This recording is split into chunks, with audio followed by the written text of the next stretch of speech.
부활하신 우리 주님이 우리 예을 찬양대 찬양을 듣고 지금 굉장히 기뻐 박수를 보내는 줄로 믿습니다. 네, 특별히 남성 파트에 칭찬을 드리고 싶습니다. 최선을 다해서 압도적인 그 자매님들의 소프라노 엘토를 조금이라도 따라가기 위해 몸부림치는 것을 너무 기뻤습니다. 여러분 이처럼 기쁜 부활 주일에 초청해 주셔서 진심으로 감사를 드립니다. 굉장히 기쁘네요. 특별히 저는 주일 예배는 두 번째 말씀을 전하는 거지만 제 아내는 가만 계산해 보니까 퇴임한 다음에 13년 만에 오늘 처음으로 예배에 참여했어요. 여러분 박수 좀 보내주세요.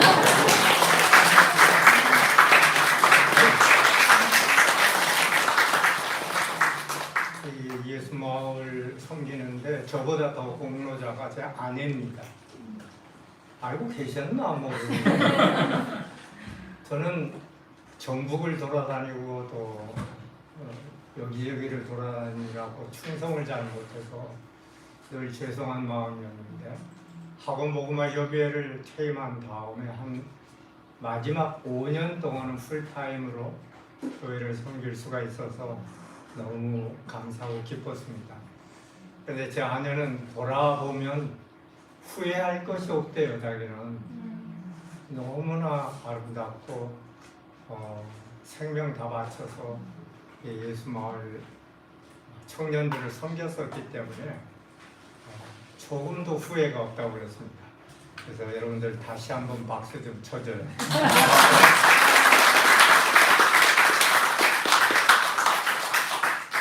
이렇게 나이가 80이 지나면 부인에게 항상 아부를 하는 걸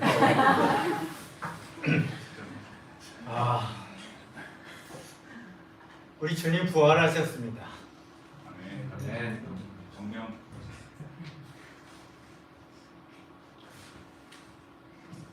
참으로 다시 사셨습니다. 우리 주님 부활하시기 때문에 지금 살아계십니다. 하늘에서 우리를 바라보시고 흐뭇해 하실 뿐만 아니라 성령으로 우리와 함께 하시면서 우리 안에 계시고 우리 밖에 계시고 성도의 공동체 안에 머물러 계십니다. 여러분 믿으십니까? 아멘. 예수님 부활하셨다는 걸 정말로 믿냐고요? 아멘. 그러면 다시 묻습니다.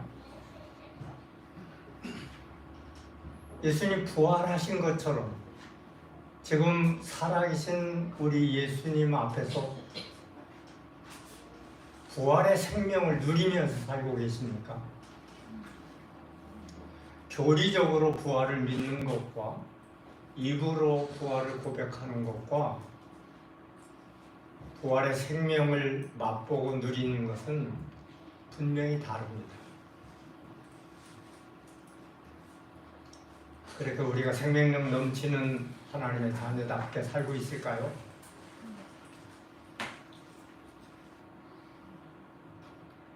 참 부끄럽습니다. 참 안 됐습니다. 왜 주님이 주시는 그런 놀라운 은혜를 우리는 잘 누리지 못하고 살고 있을까요?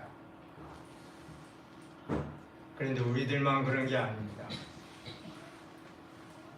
2000년 전 고린도라고 하는 도시에 있는 교회, 사도 바울이 1년 반 동안 개척해서 섬기고 복음을 심었던 고린도 교회도 바울이 떠난 지 한 10여 년 만에 시들시들하고 있었습니다.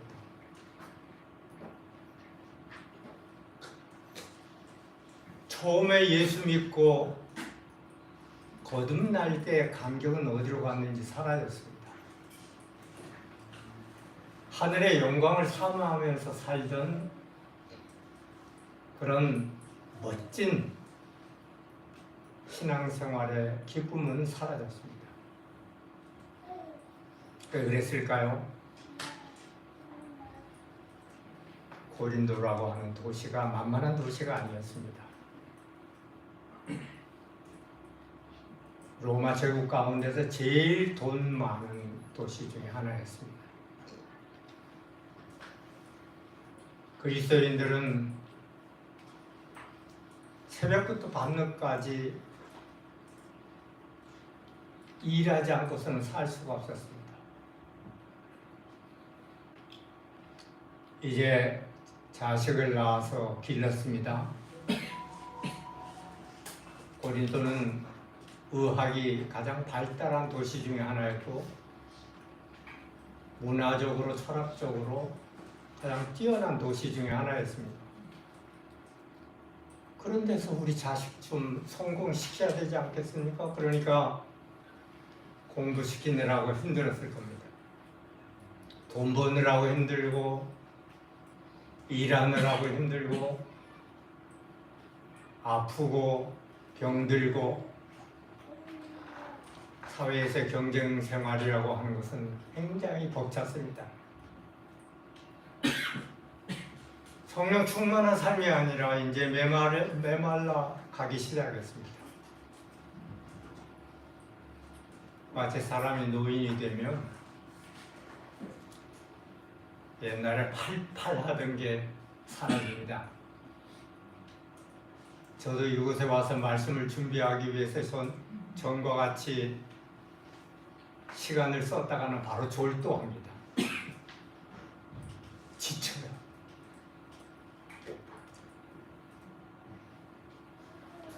그처럼 고린도 교회도 힘을 잃어가고 있었습니다.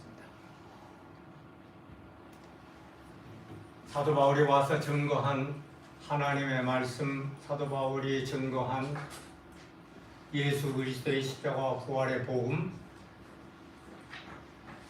그리고 주님이 지금도 하나님 나라에서 하나님 보좌 우편에서 우리를 다스리고 계신다는 그런 믿음, 주님과의 첫사랑이 사라진 겁니다. 주님과 더불어 아기자기한 사랑의 교제가 사라져버리고 말았습니다. 그래서 형식적으로는 신앙을 고백하고 교회를 나아가서 봉사는 하지만 내면 속에서 생수가 솟아나질 않아요. 우리가 이 예수 마을을 섬기면서 처음 시작할 때 여기에 교육관은 교육만 하는 게 아니라 이 앞에 카페도 만들어서 여기에서 참 마음의 즐거움을 맛보는 그런 센터로 만들자 해서 센터라고 그랬습니다. 생수가 솟아나야 됩니다. 예수 믿는 사람답게 살아야 됩니다. 그런데 고린도 교인들 예수 믿는 사람답게 살지 못했습니다. 무엇보다도 주변의 문화라고 하는 것은 사람을 굉장히 짓누릅니다. 21세기 서울 이곳 처음에 이곳에 우리 동역자들과 더불어서 우리 안재승 장로와 몇 사람의 동역자들과 함께 교회를 개척할 때 가진 꿈이 그것이었습니다. 여기는 무엇보다도 대학촌이다. 여기는 무엇보다도 재개발 아파트촌이다. 여기는 무엇보다도 한국을 이끌어 나가는 지도자들이 고시 준비하는 고시촌이다. 그래서 이 새 고을을 복음화시키기만 하면 세상이 좀 바꿔지지 않을까? 성상국이 이루어지지 않을까? 꿈을 가지고서 예수 마을이라 하는 마을촌이라고 하는 이름을 만들게 된 거죠. 하나님께서 이곳에서 그동안 많은 예수님의 제자들을 길러서 한국의 여러 곳으로 파송하고 세계 여러 곳으로 파송하게 된 거 하나님께 감사를 드립니다. 그런데 우린 지금 부활의 생명력이 솟아나고 있을까요? 예수님이 믿는 자에게 허락해 주신다고 하는 생수가 우리의 심령 깊은 곳에서부터 솟구치고 있는가요? 과연 우리 성가대가 찬양한 것처럼 할렐루야 하고 왕의 왕 주의 주가 다스리시네 하는 그의 통치권 아래서 우리는 주님이 주시는 의와 평강과 사랑과 기쁨을 맛보면서 살고 있습니까? 그런 점에서 고린도 교인들과 우리 비슷합니다. 가장 핵심적인 것은 사도 바울이 볼 때 고린도 교회가 이처럼 무기력하고 이처럼 생명력을 잃어버린 제일 큰 이유는 복음을 바르게 이해하지 못하고 있기 때문입니다. 내가 전한 그 그리스도의 십자가와 부활의 복음, 우리가 읽은 말씀 가운데서 3절 4절에 나오는 대로 성경대로 그리스도께서 우리 죄를 위하여 죽으시고 묻힌바 되셨다가 사흘 만에 다시 살아나셨다 하는 그리스도의 복음이 결핍되어 있다. 이것이 사도 바울이 고린도 교인들을 향한 진단이었습니다. 왜 그러냐? 다른 복음이 들어왔습니다. 짝퉁 복음이 들어왔습니다. 그리스도 대신 성공의 복음이 들어왔습니다. 그리스도 대신 번영과 부요함과 풍성함과 세상 성공, 이러한 성공 이데올로기가 예수 믿는 사람들의 내면을 지배하고 있고 그 가정의 가치관을 지배하고 있고 그들의 삶의 방식을 지배하고 있고 그들의 모든 관심이 그리스도가 아니라 이 세상에서의 성공이었습니다. 어떻게 하면 사람에게 인정받을까 하는 게 그들의 삶의 목적이었습니다. 결과는 어떻습니까? 인간들의 인정, 세상의 성공이라고 하는 것이 얼마나 보잘것없는 일시적인 것이었는가 하는 것을 우리는 지난 4개월 동안 한국 사회를 바라보면서 뼈저리게 느끼고 있지 않습니까? 성공했다는 사람들의 그 인격과 그들의 언어와 그들의 행동, 그들의 가치관, 그들의 삶의 목적, 그들의 얼굴 표정, 그들의 눈 아래 그 총기,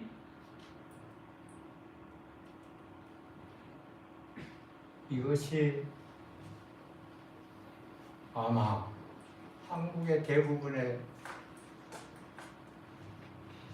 좋은 교육을 받은 사람들의 목표였단 말입니까? 더럽지 않습니까? 지저분하지 않습니까? 구질구질하지 않습니까? 그런 점에서 사도 바울이 고린도 교인들에게 주신 이 고린도전서 15장의 부활의 메시지야말로 이 시대를 살고 있는 병든 그리스도인들, 무력한 그리스도인들, 아무런 영향을 미치지 못하고 있는 그리스도인들, 사회의 존경의 대상보다는 혐오의 대상이 되어버리고만 이런 그리스도인들을 향해서 주시는 하나님의 메시지가 아니었을까요?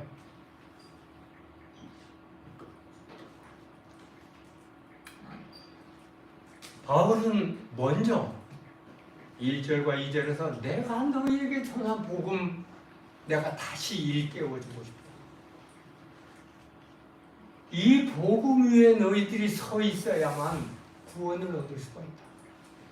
이 복음을 굳게 붙잡고 헛되이 믿지 않으면 너희 구원받는 하나님의 사람들이 될 것이다. 쓸모있는 하나님의 사람이 될 것이다 하고 말하고 있습니다. 그것이 바로 3절 4절에 나오는 그리스도의 복음, 십자가와 부활의 복음입니다. 성경의 말씀에 기록되어 있는 영원한 생명의 복음입니다. 이것이 사람을 살립니다. 이것이 세상을 바꿉니다. 이것이 교회를 새롭게 합니다. 이 복음 위에 굳게 살아 바울이 권하고 있습니다. 저는 이번에 양동원 목사님한테 예수마을 교인들도 내가 이번에 쓴 고린도전서 15장의 말씀 좀 읽었으면 좋겠습니다. 추천 좀 해주세요. 양동원 목사님한테 내가 한 권 보내려고 주소를 알려달라고 했으니 부활절 지난 다음에 뵈도 되지 않을까요? 그랬죠? 그래서 부활절 좋은 생각도 안 나요? 부활절 책임지는 몰랐습니다. 예, 내가 설명을 잘못했습니다. 부활절 전에 이거 좀 읽었으면 좋겠습니다. 그랬어요. 나 생명 바쳐 썼습니다. 이거 하다가 졸도해서 병원에 실려갔었습니다. 그러면서 썼습니다. 왜? 나는 이 복음을 바르게 아는데 우리가 바른 신앙을 가질 수 있는 길이 있다고 확신했기 때문입니다. 그래서 제가 어제는 참 기뻤습니다. 어느 목사가 100권을 주문한다고. 조금 있다가 저녁 때 또 어느 목사가 자기가 정말 회개하고 새로워졌다고 100권을 또 주문한다고 했습니다. 출판사에는 책이 30부밖에 없었습니다. 이번 목요일 날 그래야 가능합니다. 내가 생명 바쳐 쓴 것이 그걸 알아주는 목사가 있네. 선교단체 JDM이라고 하는 선교단체를 시작한 윤태호 목사님과 나들목 교회를 시작하고 지금은 하나님의 복음 네트워크라고 하는 여러 교회들을 섬기고 있는 김형국 목사님이 저한테 100권씩 주문한다고. 지금 책 자랑하기 위해서 한 게 아닙니다. 자랑도 좀 해야죠. 근데 그게 아닙니다. 고린도전서 15장 이 부활의 메시지가 바로 저와 제 아내를 새롭게 하고 주의 종의 삶을 새롭게 하고 예수마을을 섬길 때 예수라는 이름을 빠뜨리지 않고 세운 목적이고 이유였기 때문에. 그런데 한국의 그리스도인들이 그리스도가 빠진 신앙생활을 하고 있어요. 이게 그리스도가 기독인데 기독교에 기독이 빠져버린 게 기독교일 수 있습니까?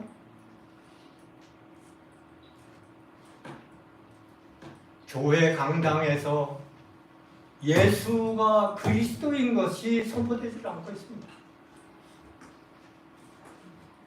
온갖 쓰레기 같은 짝퉁 복음이 교회 강단을 지배하고 있습니다. 우리들은 어떨까요? 가정은 어떨까요? 내 직장은 어떨까요? 과연 그리스도의 십자가 부활의 복음 위에 선 가정을 지금 여러분 세우고 계십니까? 여러분들의 자녀들이 그리스도를 사랑하십니까? 그리스도와 가까이 하고 계세요? 우리의 일터는 과연 그리스도의 가치관에 의해서 지금 내가 직장 생활을 하고 있는가요? 이 예수마을 교회는 진정으로 예수가 그리스도인 것이 선포되는 교회가 될 수 있기를 바랍니다.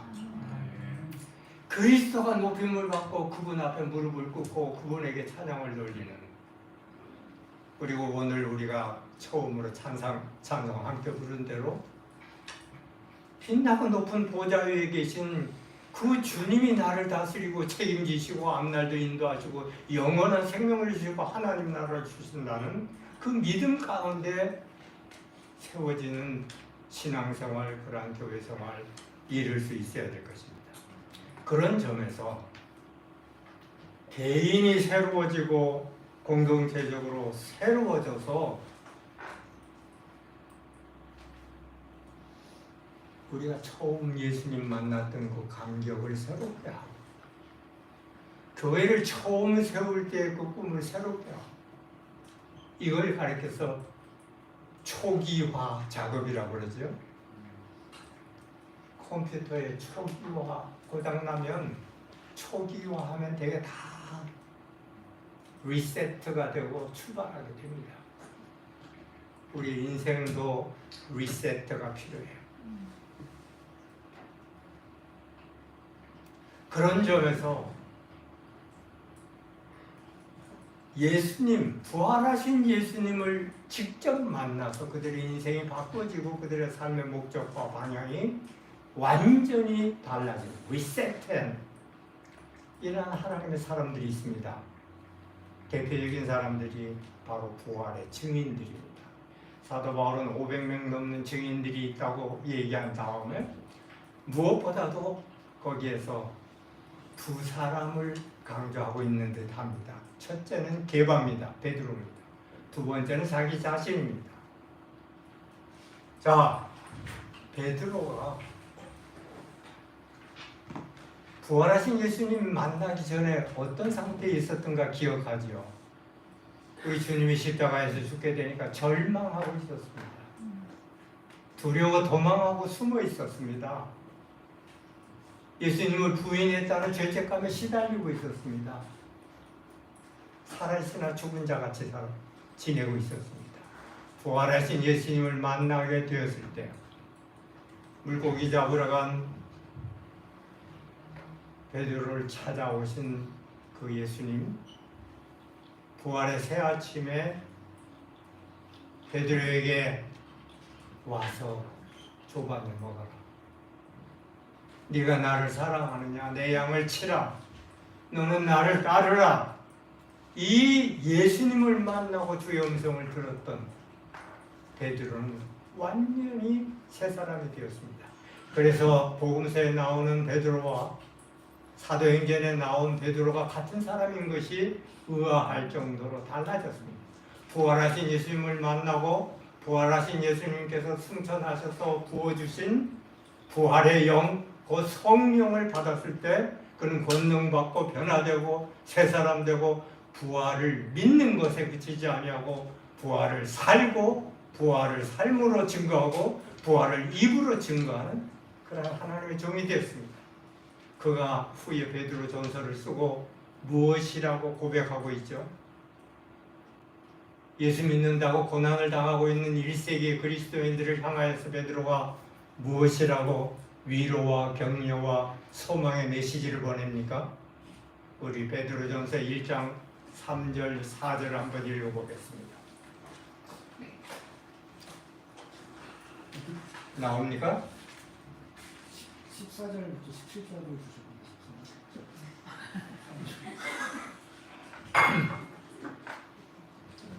제가 잘못 보냈나?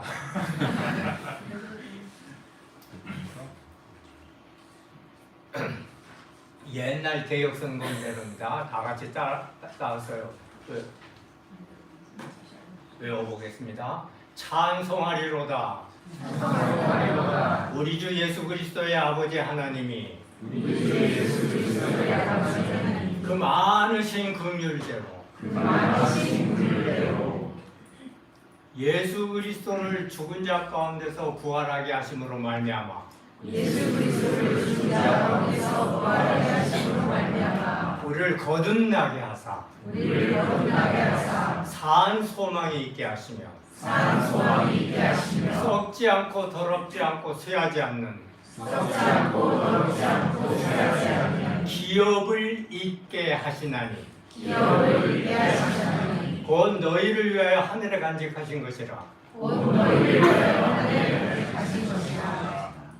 이것이 베드로의 삶과 사역과 그의 전 존재를 만든 말씀입니다. 예수 그리스도를 죽은 자 가운데서 부활하게 하신 하나님이 그 많으신 긍휼대로, 그 말씀 빠뜨린 것 같다 내가.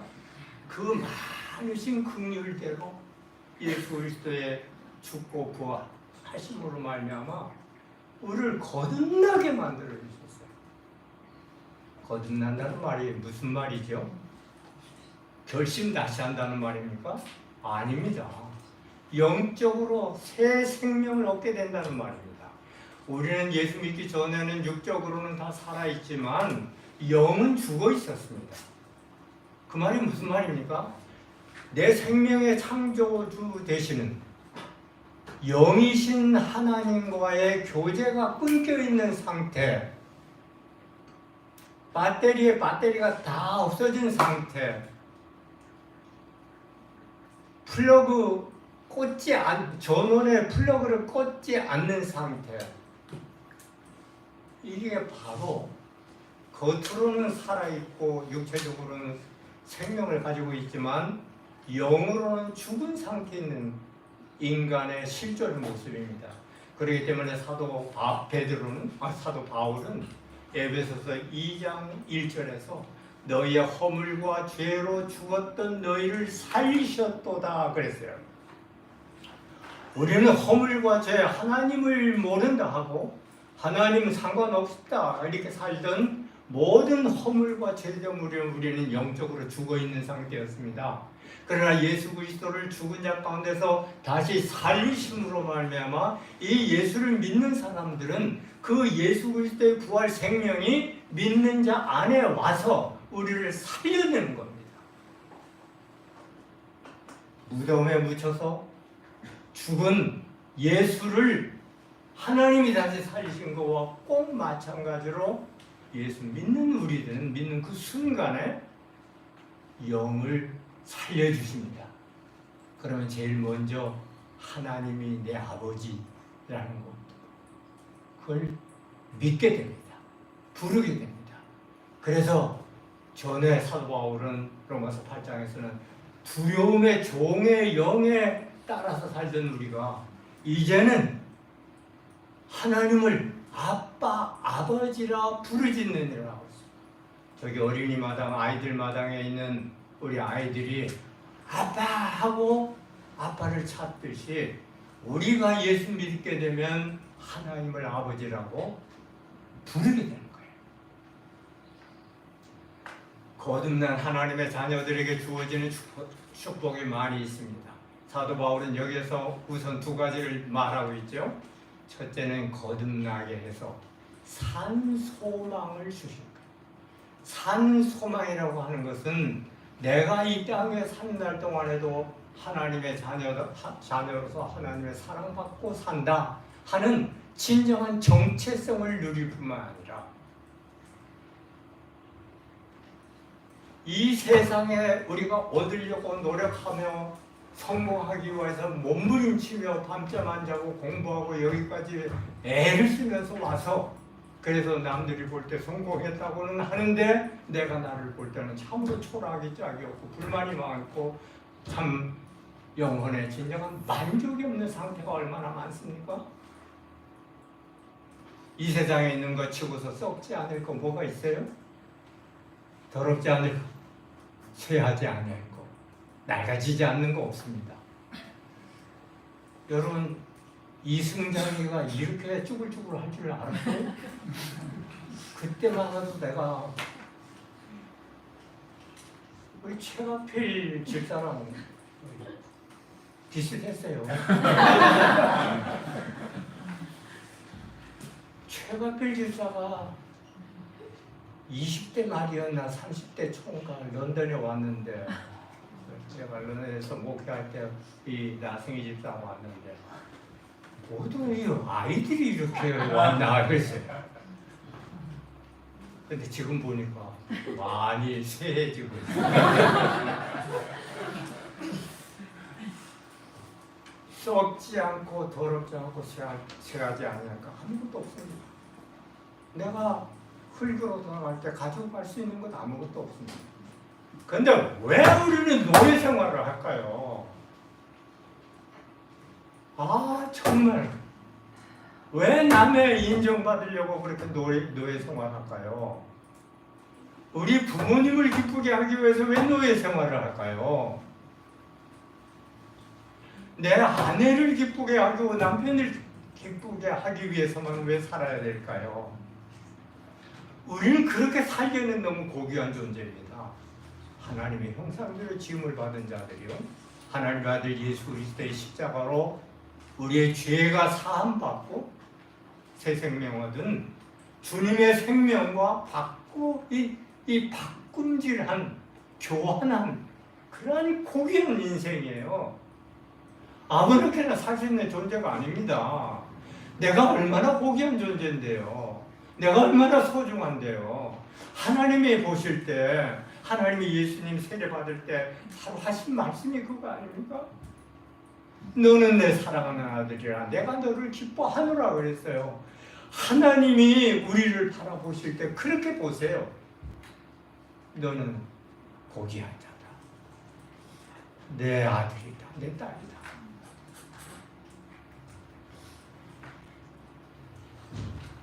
내가 너를 볼 때마다 기쁘다. 그래서 적당히 살 수 없는 존재들입니다. 왜? 우리는 이제는 썩어질 것, 없어질 것, 더러워질 것, 낡아질 것, 이 세상의 기업을 얻으려고 몸부림치는 자들이 아닙니다. 우리는 하늘에 간직되어 있는 영원한 생명을 소유한 자이고 하나님의 나라를 소유한 자고 하나님의 모든 것들이 바로 우리의 것이 되는 하나님의 영광을 사모하면서 영원토록 죽음이 없는 하나님의 생명을 소유하게 된 자입니다. 사랑하는 아름마을의 믿음의 가족 여러분, 속지 마세요. 나에게 속지 말고 세상에 속지 마세요. 다른 복음에 속지 마세요. 여러분들의 마음은 지금 예수 믿는다고 하지만 주의 말씀과 주님 나라와 예수 그리스도에서 부어주시는 은혜와 사랑으로 충만하지 못하고 있지 않습니까? 지저분하게 살고 있지 않습니까?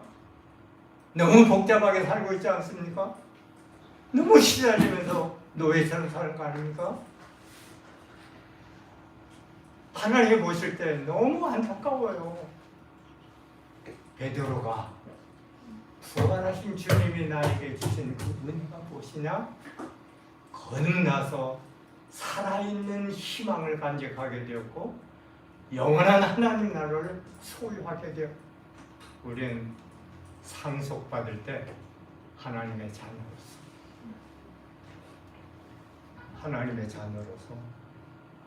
하늘나라를 유산으로 받는 것입니다. 믿으십니까? 믿고 싶기는 하되 잘 안 믿어지죠. 거기 아멘이 있는 거 아니에요.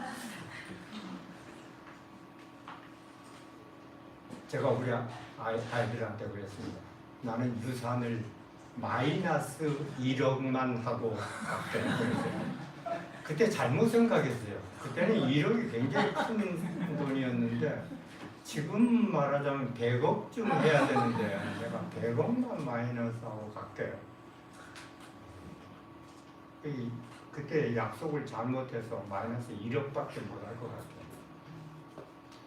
그런데 하나님은 이승장이처럼 무력하고 무능하고 그런 아버지가 아니세요. 독생자 예수님을 주시고 하나님 나라까지 주시기를 기뻐하시는 우리 아버지십니다. 그렇기 때문에 여러분들 희망을 가지세요. 죽은 희망이 아니라 살아있는 희망, 우리를 살려주는 희망, 교회를 살려주는 희망, 세상에 생명을 공급해주는 그러한 희망을 간직해요.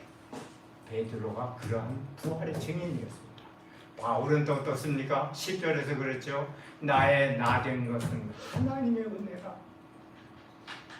내가 부활하신 예수님 만나기 전에 어떠한 사람이었는데 부활하신 예수님을 만나고 나서 나는 이 예수님의 사랑의 포로가 되어서 예수님의 십자가와 부활의 복음을 증거하기 위해서 온 세계를 다니면서 죽음을 맛보지만 부활을 또한 누리고 있지 않느냐, 그렇게 말하고 있는 것입니다.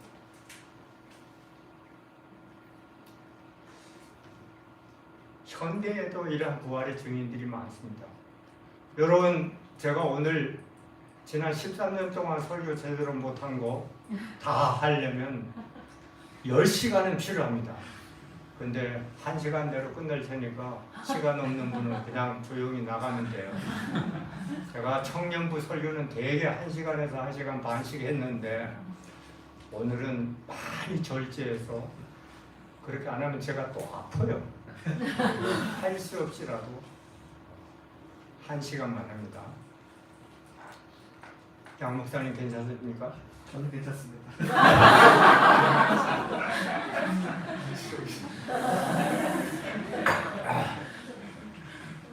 자, 그러려면 다 같이 일어나서 살아계신 주 한번 찬양합시다.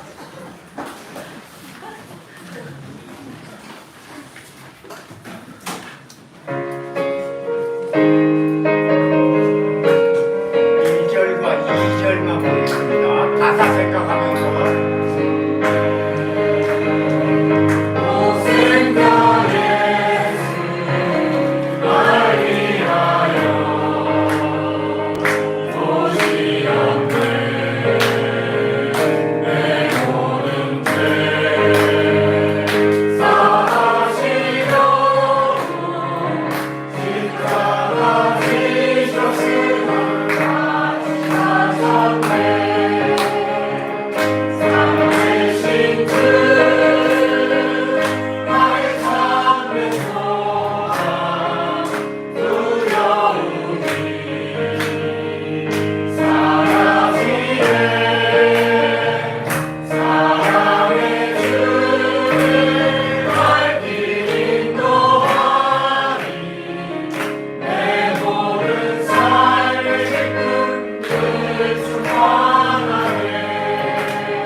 가사 묵상하며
그런데도 많은 부활의 증인들이 있습니다. 특별히 해외 선교, 가장 열악한 곳에 가 있는 선교사님들이 이런 부활의 증인들을 부활의 증인으로 많이 살고 있습니다. 서울에서 목회하는 목사들 너무 문제가 많아요.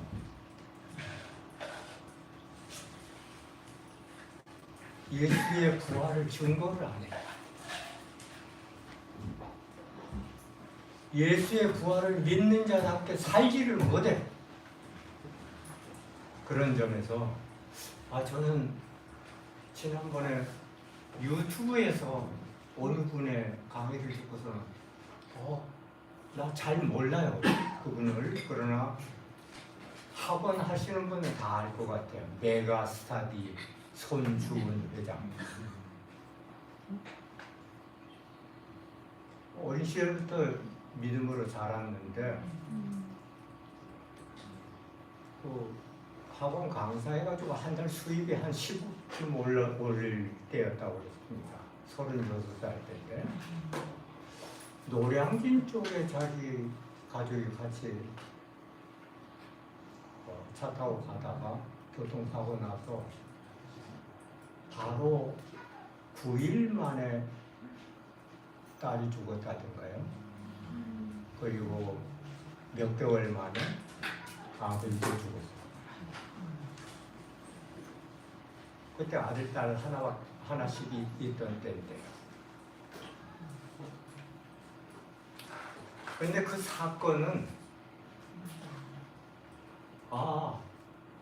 내가 더 이상 죽을 이 땅에 소망을 두지 말고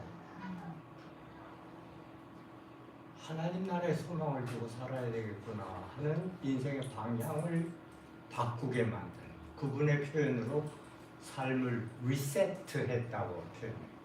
36살 때. 그리고는 내가 그동안에 개인적으로 열심히 일해서 돈 버는 것은 하나도 죄가 되지 않을 것 같다 하는 자기 합리화가 있었지만 이것이 대한민국 사회 전체를 볼 때는 이건 굉장한 해다. 그래서 이것을 다 개방해야 되겠다 해서 온라인으로 강의를 한 것이 오히려 대박을 더 터뜨렸다고 그러대요.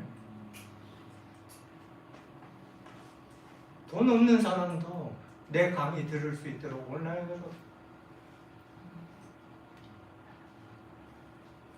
그러면서 요즘은 여기저기 집회에 가서 간증 많이 하더라고요. 요즘 목사 말 잘 안 듣습니다. 사기꾼 같거든요. 되게 양 목사와 저는 제외하고 아주 장사꾼들, 비즈니스맨 목사, 종교 비즈니스하는 목사, 종교 셀러리맨 하는 직업으로만 하는 이런 목사, 아주 목사 말 안 들어요. 그런데 그분의 말은 듣거든요. 할 수 있는 대로 평신도들이 일어서서 지금은 복음을 증거하고 나 예수 믿어! 믿기 때문에 이렇게 살고 있어. 이렇게 세상에 귀한 일을 하고 있어.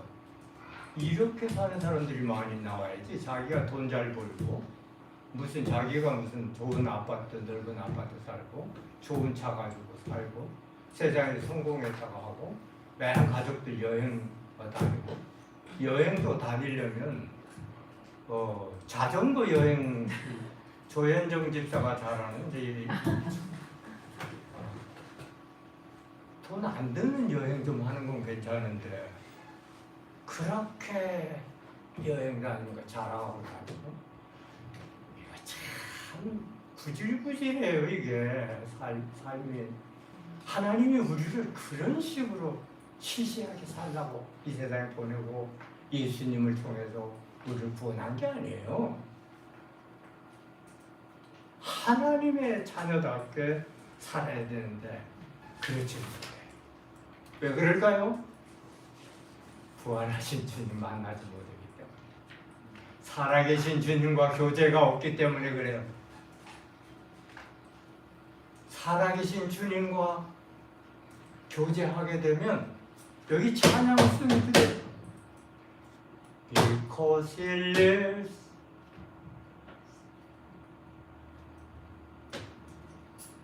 그 다음에 뭐더라? I can face him tomorrow. I can face tomorrow because He lives. All fear is gone.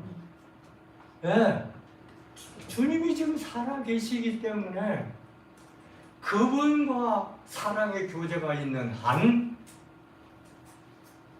여러분들의 영적인 생명이 그분하고 연결이 되어 있는 한 우리는 늘 죽고 부활하고 죽고 부활하고 그랬습니다. 그래서 사도 바울도 내가 날마다 죽노라 그랬고 사도 베드로는 그렇게 사도 바울이 그랬죠. 우리 예수 믿는 사람들은 그리스도의 죽음과 연합하여 함께 죽고 그리스도의 부활과 연합하여서 함께 살아나는 자들입니다. 이러한 예수님과 연합된 삶을 살아나가는 사람은 풍기는 게 달라져요. 떳떳해요. 자유로워요. 담대해요. 숨어서 나쁜 짓 안 하고 숨어서 이상한 거 자꾸 보고 그러지를 않기 때문에 아주 자유롭고 멋있고 그리스도의 형상으로 닮아가는 거예요. 그래서 사랑하는 성도 여러분, 우리 부활을 믿는 데 그치지 않고 부활을 나의 말과 삶으로 누리고 증거하는 부활의 증인들이 다 될 수 있기를 바랍니다. 아멘. 그 다음 거기에서 그치지 아니하고 주님의 자녀들 부활의 그 새 생명을 얻은 사람들이 모여서 공동체를 이룬 주님의 교회는 다른 모든 것보다도 그리스도의 부활을 증거하는 증인 공동체가 되어야 될 것입니다. 이러한 증인 공동체의 모습을 사도행전 2장 예루살렘 교회가 처음 베드로의 부활 메시지를 듣고 성령을 받아서 거기에서 새 사람들이 되지 않아요? 베드로가 마지막 오순절 설교에서 그렇게 말합니다. 너희가 십자가에 못 박아 죽인 이 예수를 하나님이 주와 그리스도를 삼으셨다고 했습니다. 너희가 죽인 이 예수가 하나님의 능력으로 살아나서 우리의 그리스도, 우리의 왕, 우리의 구주, 우리의 생명의 주인, 우리의 사랑, 우리의 모든 것이 되어주셨기 때문에 그분의 생명을 받은 사람들끼리 가족을 이루어서 이루어진 공동체가 바로 주님의 교회입니다. 근데 교회를 그냥 와서 일주일에 한 번 예배 드리는 걸로 만족한달지 교제하는 걸로 만족한달지 그런 사람들이 너무 많아요. 그래가지고서 어떻게 고린도라고 하는 도시 같은 곳에서 하나님의 자녀로서 생존할 수 있겠습니까? 게임이 안 되잖아요. 세상이 주는 파워가 너무 세서. 그런데 이 세상을 이길 수 있는 힘이 어디서부터 와요? 바로 부활의 생명으로부터 부활하신 예수 그리스도의 성령을 받아서 가능한 것이거든요. 그런 부활의 생명을 가진 사람들의 공동체는 무엇보다도 거룩한 공동체가 되어야 됩니다. 그래서 베드로는 베드로전서 2장 9절에서 그랬습니다. 너희들은 택하신 족속이요 거룩한 왕같은 제사장이요 거룩한 백성들입니다. 왜 하나님이 우리를 거룩한 제사장으로 삼으셨는가? 이는 우리를 어두운 데서 불러내어서 그의 아름다운 기이한 빛에 옮겨주신 그런 아름다운 덕을 선전하게 하기 위함이다. 선포하게 하기 위함이라고 했습니다. 그렇기 때문에 신앙의 공동체라고 하는 것은 거기에 거룩이 제일 먼저 있어야 됩니다. 그 거룩함과 아름다움이 있어 매력적인 공동체가 될 때에 사람들을 끕니다. 다른 마을, 예수 마을은 거룩한 공동체입니까? 세상과 많이 달라요. 예수 마을에 나오는 성도들은 세상 사람들하고 구별된 거룩한 삶을 살고 있어요. 그들의 인생의 목적이 세상 영광이 아니라 하나님의 영광이에요. 입술로만 아니라 삶으로 그렇게 살아요. 그들의 라이프 스타일이 예수 그리스도의 라이프 스타일을 조금이라도 흉내내 보려고 낮아지고 검소하고 가난하게 사는 걸 조금 더 부끄럽게 생각하지 아니하고 오히려 남에게 내줄 수 있을 만큼 여러분들의 돈과 시간과 에너지를 쓰고 있어요.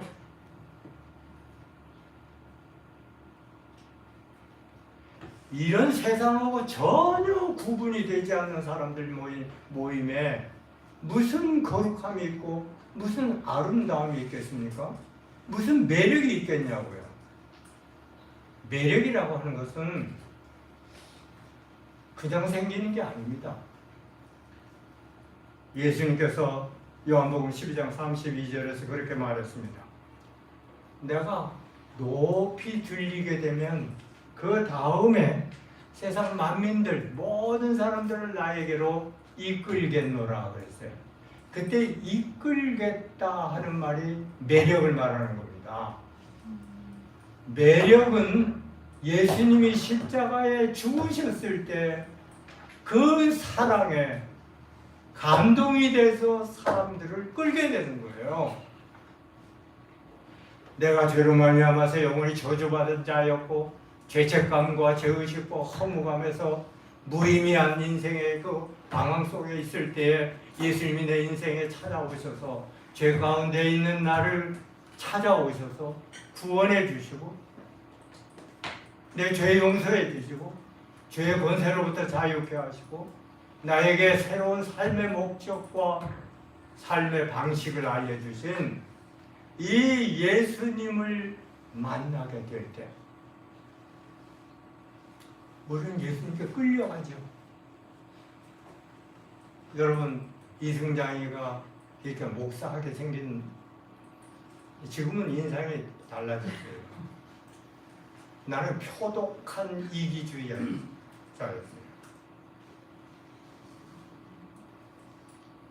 나는 어떻게 하든지 이 세상에서 뭔가 좀 잘 되보려고 몸부림치면서 살던 사람입니다. 결과적으로는 그것이 얼마나 허무한가, 무의미한가. 방황하고 있을 때 주님이 찾아오셔서 십자가의 사랑과 부활의 권능을 경험하게 하고 거듭나게 하셨거든요. 그래서 대학생들에게 빚짐만 가지고서 나 이 빚진 사랑의 빚을 평생 동안 갚겠다고 지금도 대학생들을 만나고 이번 주에도 목요일 날 광주에 가서 그곳에 있는 대학생들 만나서 부활의 메시지를 전하고 올 겁니다. 거룩한 매력 공동체는 십자가가 있는 공동체입니다. 그래도 감사하지요. 예수마 참 감사해요. 여러분들 이런 공간에서 예배 드린다는 거 난 처음에 너무 충격받았어요. 아니 어떻게 YWC에 내가 그 강당을 빌려서 거기는 100명은 거뜬히 모이는 공간인데 그러니까 청년부까지 하면 200명은 모일 수 있는 공간인데 어떻게 거기에서 쫓아내지? 제가 그렇게 말했거든요. 너무 한다 할 만큼 잘 해줘야 된다고.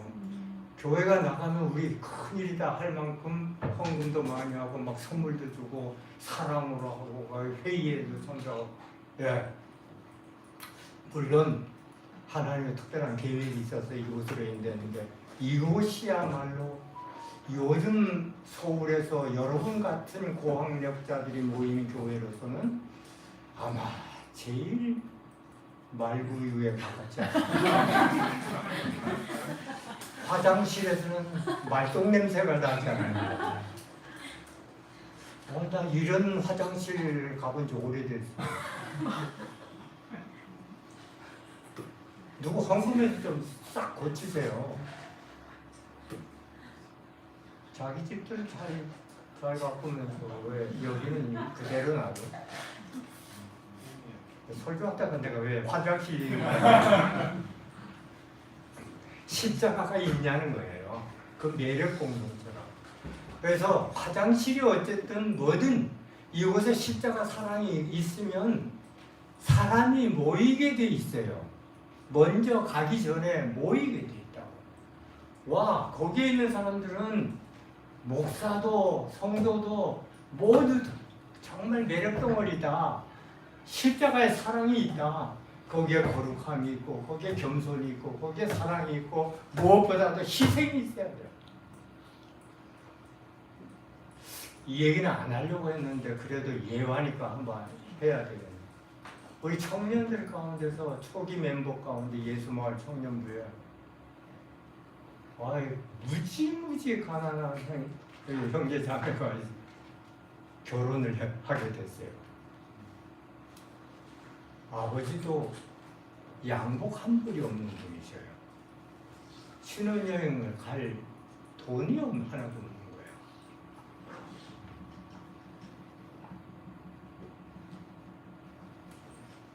참 고맙게도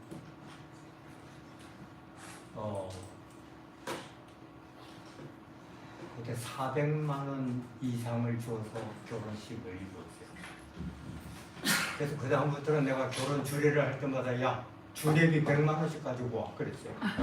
왜냐면 너무들 가난해서 학비 없는 사람, 지금 카나다에 둘 다 교수하고 있는 목사들 돈이 없고 생활비가 없어가지고서 새벽기도에 와서만 올 때마다 눈물 흘리고 있는 이 형제를 어떻게 할 수가 없어. 최선을 다해서 제 아내가 돕는데 사랑이라고 하는 건 입술로 아무리 많이 외쳐도 사랑이 아닙니다.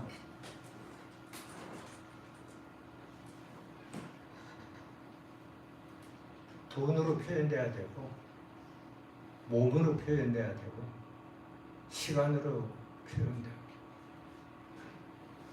사랑이 없는 공동체에 어떻게 사람이 모입니까? 끄는 힘이 없는데 누가 와요?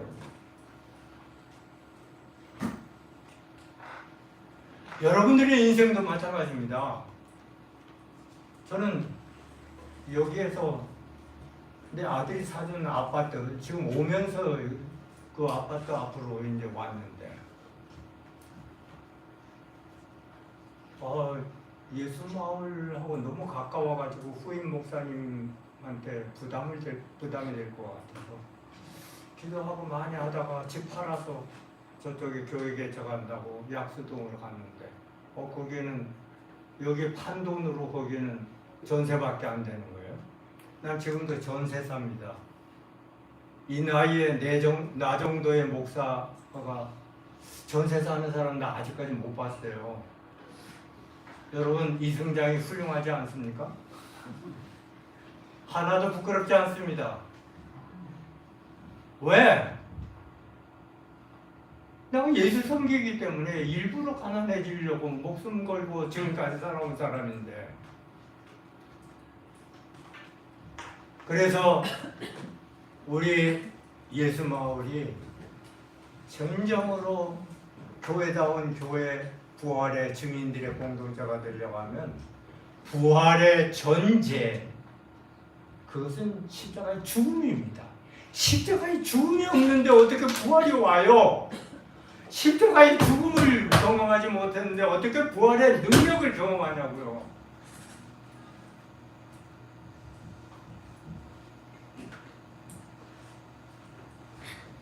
우리는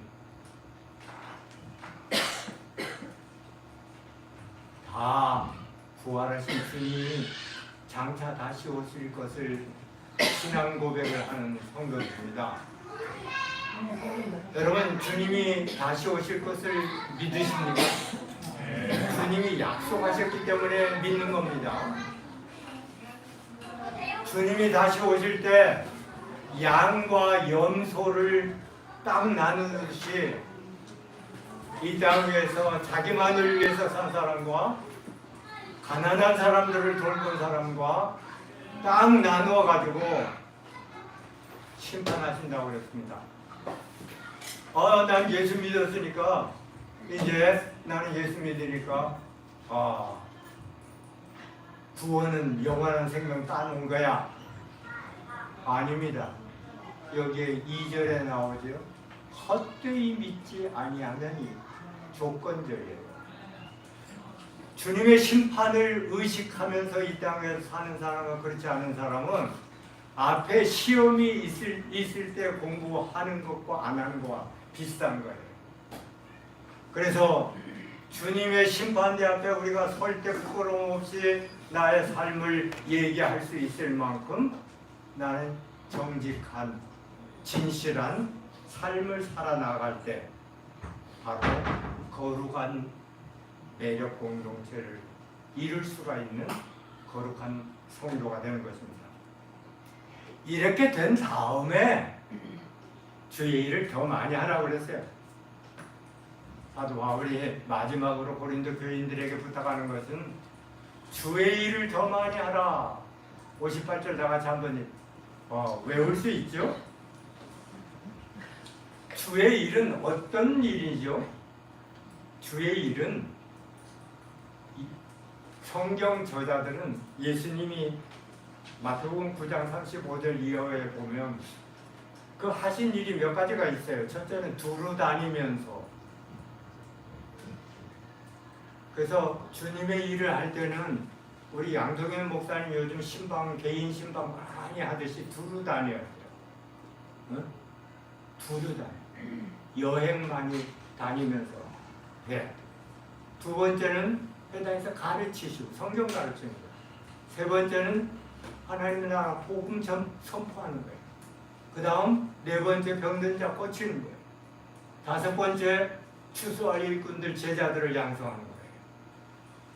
이 다섯 가지의 일을 주의 일이라고 할 때에 그 일을 더 많이 하는 건 뭘까?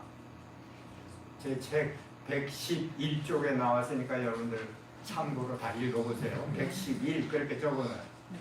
지리적으로, 인종적으로, 민족적으로, 그 다음에 영역별로 우리는 어떻게 주의 일을 할 수 있는가 하는 것을 연구하고 기도하고 모색해야 되는데 그 모든 영역에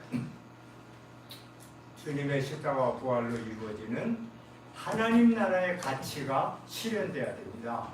하나님의 나라는 로마서 14장 17절에 있는 대로 하나님의 나라는 먹는 것 마시는 것이 아니라 성령 안에서 의와 평강과 희락이라고 했어요.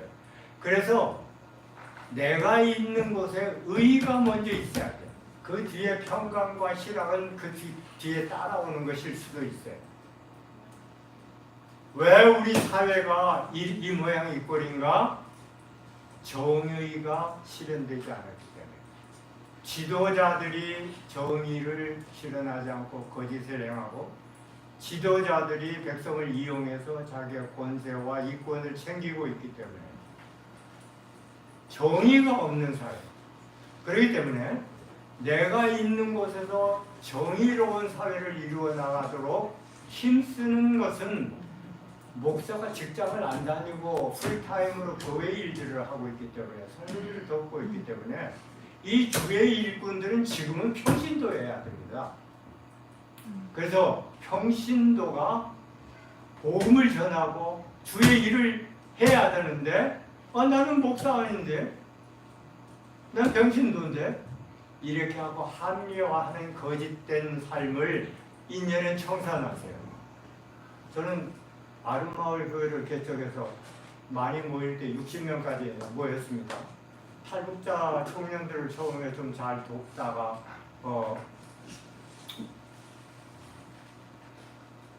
나중에 제가 빨리 이제 80이 되니까 퇴임을 해야 되겠는데 부교역자를 세우는데 뭐 조건도 좋지 않지만 한국에서 신학교 나온 사람들 참 문제 많아요. 우리 예수마을의 목사들만 제외하고.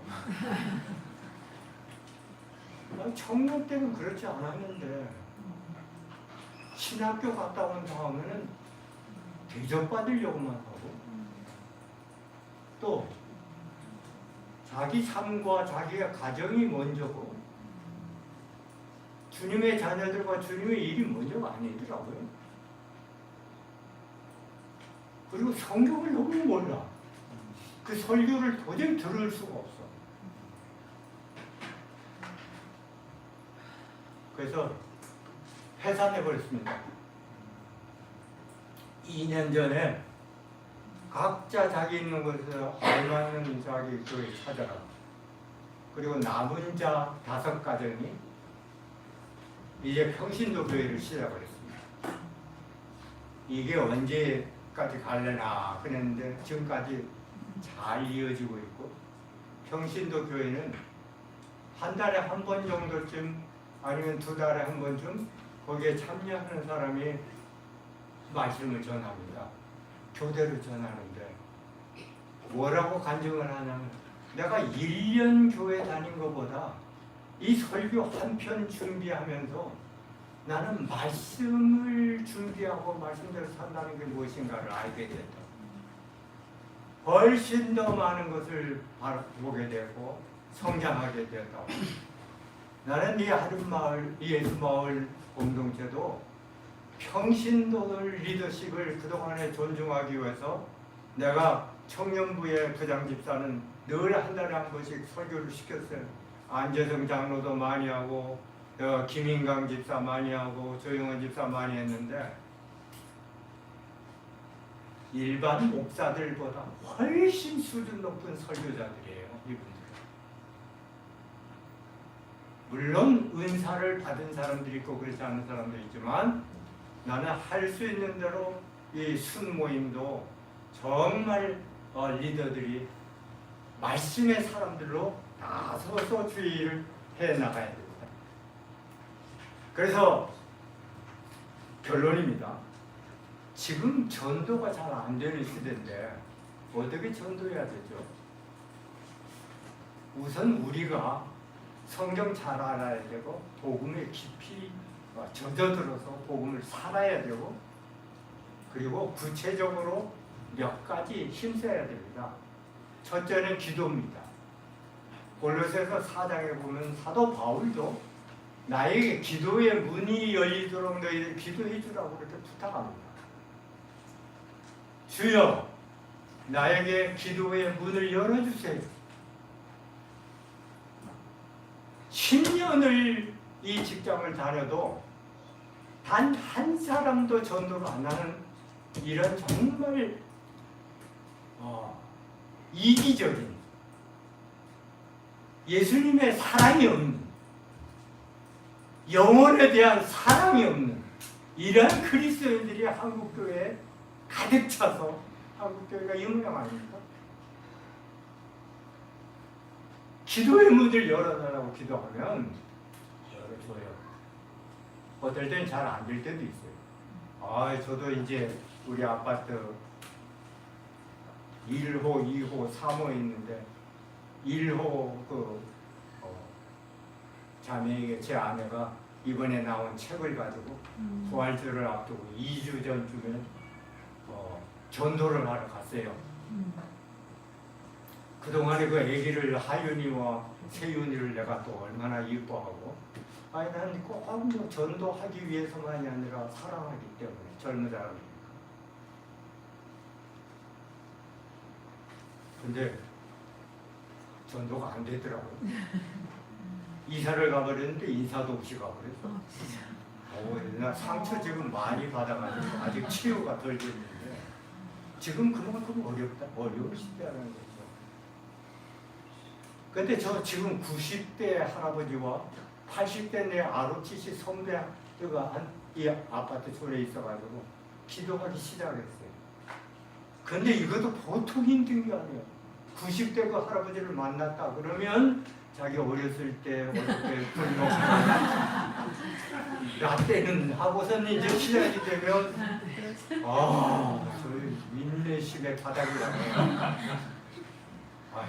죄송합니다 어르신, 지금 제 아내 신부는 가는 길이라 빨리 가야 돼서 다음에 또 뵙지요. 그러고 나왔는데, 그래서 기도는 하고 있는 중이에요.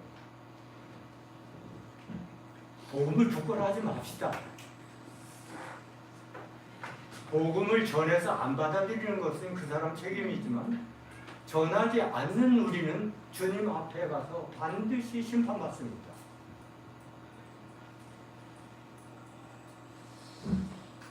왜 나의 복음을 부끄러워하냐?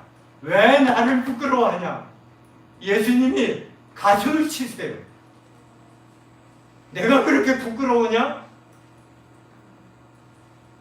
내가 생명 줄 사람인데, 진리인데, 길인데 왜 나를 부끄러워해? 우리 주님이 슬퍼해요. 그래서 지금 가까운 가족, 가까운 친구, 근데 친구 없지요? 친구 만들어야 돼요. 돈 쓰고 시간 써야 돼요. 집 오픈해서 써야 돼요.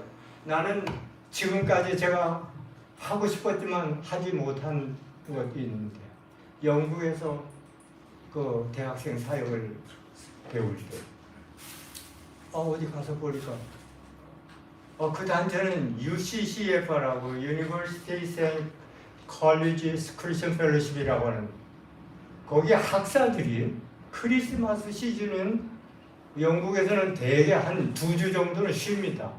그 중에 한 주 정도는 외국인 유학생들을 자기 집으로 초청해요. 1명이나 2명이나. 그래서 그 휴가 기간, 아주 중요한 그 기간 한 일주일 정도를 같이 살면서 예수님을 소개하는 거예요.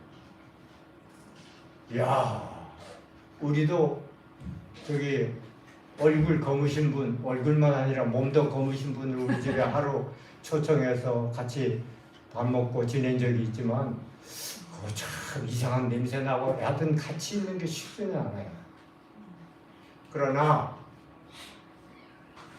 그렇게 해서 예수 믿게 된 아프리카의 한 나라의 유학생이 나중에는 그 나라의 수상이 됐어요. 그리고서는 이 기독교가 금지 종교였는데 그리스도의 복음을 전하고 선교사들을 받아들이고 종교의 자유를 선포하는, 한 사람 유학생 잘 도우니까 그런 역사가 일어난 거예요. 그래서 지금 우리들이 한국인들 돕기 너무 어려우면 여기에서 서울대학에 얼마나 해외 유학생들이 많습니까? 지금 고시촌이 유학생촌이 됐다고 그러는데 얼마나 전도할 사람들이 많습니까? 우리 다른 데 예산 많이 쓰지 말고 그 유학생들 초청해서 같이 먹고 같이 지내고 친구 돼주고, 그걸 한 번만 해서 끝나는 게 아니라 지속적으로 한다면 얼마나 많은 유학생들을 주님께로 인도하고 그 사람들이 돌아갔을 때, 아니면 앞으로 20년 후쯤 되면 우리 한국 사람들 굉장히 인구가 줄어들어가지고 이 한국을 지금 이 한국인 피가 안 섞인 외국인들이 차지하게 될 거예요. 한 50년 후면 그렇게 될 거예요. 틀림없이. 여러분, 전도의 기회는 늘 있습니다. 기도 안 해서 그러고, 할 의사가 없어서 그러고, 주님을 부끄러워하기 때문에 그러고, 자기 만족을 위해서 종교 향락주의자로 살기 때문에 그러고, 이기적인 그런 그리스도인들로 살고 그것으로 만족하기 때문이 아닐까요? 고난을 싫어하고 희생을 싫어하고 십자가를 멀리하는데 부활의 능력이 나타납니까? 하나님의 기적이 나타날 수 있습니까? 그러려고 할 때 우리 편에서 힘써야 될 게 있습니다. 고린도라고 하는 도시에 너무나 이방 풍속, 이방 문화가 가득 차서 교회의 가짜 복음이 판을 치듯이 이 시대에도 성공해야 된다, 돈이 있어야 된다, 죽기 전에 노인 나이 몇 살 전에 이 돈 얼마는 몇십억은 있어야 된다, 뭐 이런 것들로만 꽉 차 있지, 주의 말씀이 그 머리와 그 심령에 있는 그리스도인들 내가 별로 보지를 못했어요. 성경을 암송할 줄도 잘 모르고 성경을 읽어도 그냥 큐티하는 정도로 막 만족하고, 그 다음에 쑥 읽기만 하지 생각하고 연구하고 그것을 가지고서 우리 시대를, 이 세상을 어떻게 바꿀 것인가 고민하면서 성경 읽는 사람이 너무 없어요. 그렇기 때문에 내가 아는, 여러분들도 아는 어느 분이 그러더라고. 목사님, 저는 하루에 2시간은 주님과의 교제에다가 바치지 않고서는 내가 살아날 수가 없습니다. 그래서 차 타고 갈 때 찬송 틀고 성경 틀고 그렇게 무엇보다도 여러분들 제가 특별히 부탁하고 싶은 게 있습니다. 자녀들의 신앙교육을 교회에다가만 맡기지 마세요. 교회도 약간 돕지만 자녀들의 신앙교육의 책임은 부모에게 있습니다. 엄마에게만 다 떠맡기고 아빠에게만 맡기던 시대는 이제 지나갔지만 여러분 나중에 애들이 고등학교 가고 대학 가고 특별히 미국으로 유학을 가보세요. 애들이 예수 믿는 사람 있을 것 같아요? 가슴을 치면서 노년을 통탄을 할 겁니다. 자식 교육, 신앙 교육을 위해서 여러분들이 말과 삶으로 헌신해야 됩니다. 그러려면 여기에 나오는 말씀이죠. 그러므로 내 사랑하는 형제들아, 주의 진리의 말씀에 견고히 서서 흔들리지 말고 주의 일에 더욱 힘쓰라고 그랬는데 말씀의 역사가 있어야 됩니다. 말씀을 사랑해야 됩니다. 지금까지 성경 공부하는 대로 하지 마세요. 제대로 하세요. 하나라도 고린도전서 15장이라도 제대로 한번 해보세요. 나 이 책 쓰느라고 꼬박 2년을 바쳤습니다. 얼마나 많이 가르쳤습니까? 그러나 이 책 쓰느라고 2년 썼어요. 여러분 꼬박 시간을 바쳐서 텔레비전 좀 그만 보고 유튜브 좀 그만 보고 이 여러분들의 실평 기자가 그렇게 말하죠. 내가 내 눈과 맹약하였으니 내 눈과 약속을 하는데 이거 눈을 음란한 데다가 바치지 않겠다. 눈을 정말 거룩한 하나님의 말씀을 읽고 묵상하는 데다가 쓰겠다 하고 여러분 약속하세요. 하나님 앞에서 나 내 눈과 약속합니다 하고서 약속하세요. 하나님이 안 도와주시면 이 유혹을 이길 수가 없어요. 사랑하는 우리 형제자매님들, 부활의 증인 공동체를 이루는 부활의 증인들이 되기를 주의 이름으로 축복합니다. 그러기 위해서 예수 마을 공동체는 말씀이 흘러가는 공동체, 이사야에서 2장에 나오는 그 이사야의 비전이 그대로 이루어져서 여호와의 산에 올라서 이게 여기가 산이에요 약간. 그래서 여기 봉천동 고개잖아요 여기. 그래서 이 노래를 청년들 열심히 불렀었는데 우리 한번 다시 불러봅시다. 다 같이 일어나서 오라 우리가 여호와의 산에 올라.